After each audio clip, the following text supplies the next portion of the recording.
Yeho! Hindi na talaga kami LDR ni Malunggay, guys. For today's video, mga kalamion, ito ang malunggay ni Lamion today. Nakabili talaga sa Asian, sa mga Sri Lanka na shop. Yung okra, guys. Ang 1 kilo sa kanila, oh my God. 45 lei. Kung sa Pilipinas, itong malunggay, every pack nila, it's like 200 plus.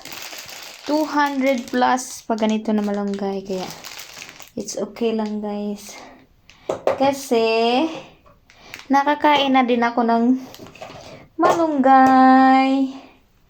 Of course, gulay. At saka, may silver swan din silang tuyo. May Milo na din, diba? Makapag Milo na si Akits. Ang saya ko sa malunggay, guys. Kaya, todo natin tong malunggay na to.